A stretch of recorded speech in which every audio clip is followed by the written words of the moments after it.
Hoje em dia, cada vez mais está havendo uma mudança nisso. A publicidade, por exemplo. Nós andamos pela rua olhando os outdoors. Eles estão cheios de figuras. O que menos tem é escrita. Escrita alfabética. Mas tem outra coisa. Porque justamente depende da forma como vai interagir com o leitor.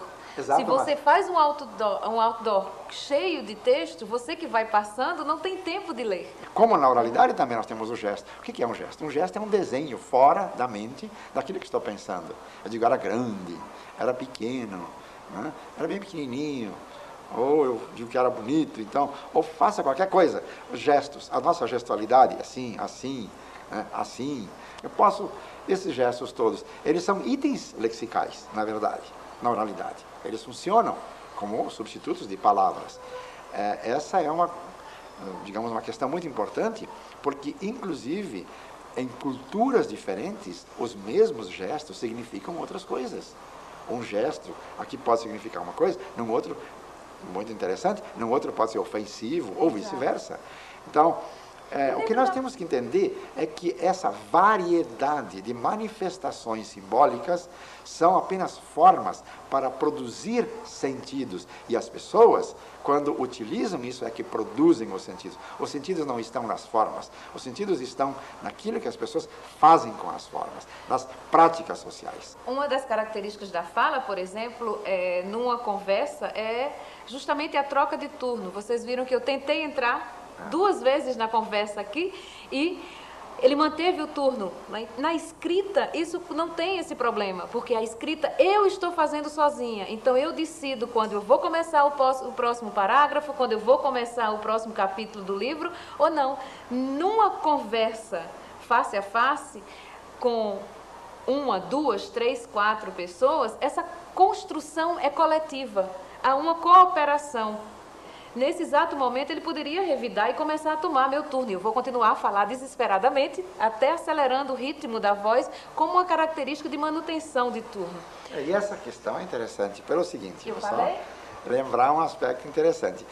Nós temos uma forma de tomar o turno, de entregar o turno, etc., que não é a mesma, por exemplo, dos alemães, dos dinamarqueses ou dos chineses. Por exemplo, os dinamarqueses, eles esperam que a pessoa pare e tem que haver no mínimo 1 minuto, ou 1 minuto não, 1 segundo ou 2 de silêncio para o outro começar a falar. Ninguém é assaltado. Ninguém é assaltado no turno. Aqui no Brasil, não. A pessoa está falando, a gente espera que faça um mínimo de pausa, baixe o tom e a gente entra e toma a palavra. Então, nós somos assaltantes contumazes das outras pessoas, né, quando falam. Mas tem também o fato de você esperar com quem você está falando. Né? Então, se eu estou com uma pessoa que é mais íntima, numa discussão que esteja mais informal, pode ser que eu me sobreponha a você com mais facilidade do que agora, nessa situação em que nós estamos gravando algo para ser transmitido para vocês que aí estão ouvindo. Então, há uma certa hierarquia, um certo cuidado em deixar o outro terminar o turno para entrar. Eu acho que é importante ver aqui que a questão da oralidade e da escrita está também acoplada aos gêneros textuais que nós produzimos. Nós estamos interagindo numa conversação face a face, ou se nós estamos numa sala de aula, então é evidente que a palavra, em geral, fica com o professor. Então, a ideia é um grupo de passado, um grupo do presente e um grupo do futuro. E ela volta para ele quando o aluno toma, ele distribui a palavra para um aluno, para outro, e assim por diante. Ou se é uma conferência, ou se é um sermão, ou se alguém está contando uma piada. Vejam bem que quando 2 pessoas estão conversando, ou vários, e um diz, eu vou contar uma piada, ninguém interrompe até ele terminar a piada. Porque ele começou um gênero diferente ali dentro, que a gente espera que vá até o fim. E essas coisas são interessantes. Na escrita também existe isso. As pessoas sabem quando alguém está produzindo alguma coisa ou outra coisa. Numa entrevista, a gente sabe que alguém pergunta, alguém responde. Pois bem, voltando agora ao tema exatamente da oralidade da escrita, por que isso em sala de aula? Em sala de aula, normalmente as pessoas acham que devem aprender a escrever e tratar da escrita. Hoje já se sabe que em sala de aula se pode tratar também de fenômenos da oralidade. Por quê? Na família, em casa, naturalmente as crianças, as pessoas aprendem certas coisas. E na escola vão aprender outras coisas, mesmo na oralidade. A escola não deve abandonar o trabalho com a oralidade e pensar que tudo está em casa. Ela tem que cuidar tanto da escrita como da oralidade. Há um aspecto interessante que não pode ser esquecido quando se trabalha a oralidade e a escrita, a relação entre essas duas modalidades de uso da língua. Trata-se naquele ponto em que os livros didáticos vão analisar, vão fazer exercícios sobre a oralidade. O que eles fazem? Vamos ler. Agora vocês leem um texto, vamos oralizar. Isto é oralização da escrita. Não se trata de oralidade propriamente. Trabalho sobre estrovadorismo, literatura portuguesa.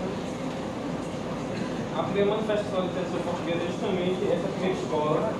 Portanto, se o som é uma condição necessária da oralidade, não é uma condição suficiente. Pode haver som e ainda não ser oralidade, como a leitura. Uma criança lê um poema, isso não é língua oral, isto é a leitura de um poema escrito, é a oralização da escrita. Então, por exemplo, o teatro. Que livro é? O Som e a Fúria. Ah, Faulkner. Você já leu? Sim, eu li uma vez na faculdade. Qual faculdade? Fiz letras pelo Instituto Universal Brasileiro. A gente vai ao teatro e assiste um teatro. Assistiu a uma peça muito interessante, todo mundo falou. Aquilo é um texto oral ou um texto escrito? Se eu fosse analisar o teatro. Claro que é um texto que foi uma oralização da escrita. Pode haver formas expressivas daquela escrita, mas por trás está um texto escrito.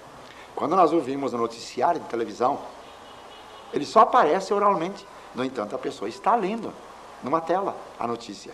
Aqui é um texto escrito. Se alguém vai fazer uma tese sobre a oralidade no noticiário de televisão, ele está um pouco equivocado, porque aquele é um texto que aparece oralmente, mas por trás ele é um texto escrito. O contrário é uma entrevista que a gente lê, né, nas páginas amarelas de uma revista. Enfim, aquilo foi feito oralmente e está lá agora por escrito.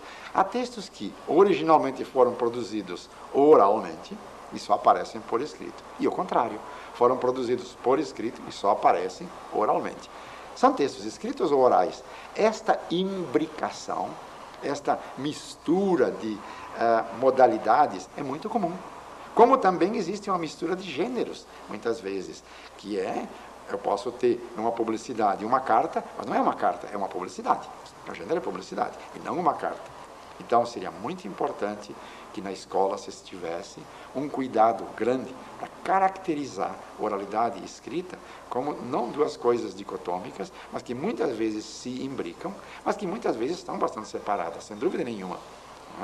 E aí tem só para concluir esse detalhe que é importante, aí a observar perfeitamente que cada uma vai manter algumas características, mesmo que você vai ler uma entrevista, você vai ver que há algumas características que ficaram lá, né, da edição. Você vai na notícia de televisão, você vai ver que há características que são de um texto escrito, tanto assim que em testes de compreensão de textos de televisão do noticiário, tem uma compreensão muito menor que outros programas de televisão, etc., que são originalmente orais mesmo. Há uma diferença de compreensão na camada popular, por exemplo. A escola existe para ensinar a escrever, sem dúvida nenhuma, mas não precisa ignorar que as pessoas falam, porque quando as pessoas chegam na escola, já sabem a língua. Então a escola não precisa ensinar a língua, porque as crianças, os adultos, os jovens, quando chegam na escola, já sabem a língua. Que a escola precisa ensinar usos da língua, usos orais e escritos. Portanto, não deve esquecer também a oralidade. Por fim, a escola tem que se preocupar não com todos os gêneros textuais da oralidade e da escrita, porque é impossível, mas se preocupar com aqueles que são os mais relevantes no dia a dia, os mais praticados, aquilo que as pessoas, por exemplo, na oralidade, não aprendem diretamente em casa. E, na escrita, aqueles que são mais necessários no dia a dia. Eu não preciso ensinar as pessoas a fazer uma carteira de identidade. Ninguém vai produzir a fazer uma cédula de dinheiro. Não. Tem que ensinar como vai usar uma carteira de identidade. Ensinar como vai usar. Então, certos gêneros, nós temos que ensinar como se usa. E outros, como se produz. Então, depende do que se está tendo pela frente. Eu acho que, no caso da textualidade, na textualização, das práticas linguísticas discursivas do dia a dia, deve haver um bom senso. Algumas coisas a gente ensina como usar, entender, operar no dia a dia, e outras como produzir, como fazer aquilo da melhor maneira para poder apresentar. Então, creio que com isso nós podemos ter uma visão mais clara que a língua é uma prática discursiva, é um conjunto de práticas sociais e não apenas um conjunto de formas ou de regras gramaticais. Porque essa visão de que a língua é um conjunto de regras gramaticais é uma visão muito formal e muito pobre. E ter a visão de que a língua é um conjunto de práticas sociais, de práticas discursivas, é uma visão muito mais rica, muito mais produtiva e que nos permite perfeitamente ver como a língua funciona no nosso dia a dia. Paulo de Luanda, me mandaram para cá. E Calunga, Calunga, me mandaram para cá. O que acontece é que nós não podemos, portanto, imaginar que a oralidade caiu em declínio, agora é obsoleta, né? É démodé. Não, está completamente na ordem do dia. Falar é normal, natural e está na moda. Ninguém precisa se preocupar com isso. Escrever também está na moda. O que ocorre é que nós temos que dar a cada uma o valor que ela tem. Sela a cartelinha, amigão. Já selou já? Vai passar pela sorte da semana se fica difícil. Não perca, tá? Uma super produção. Descontos de até 50% para você. Vá correndo e não perca.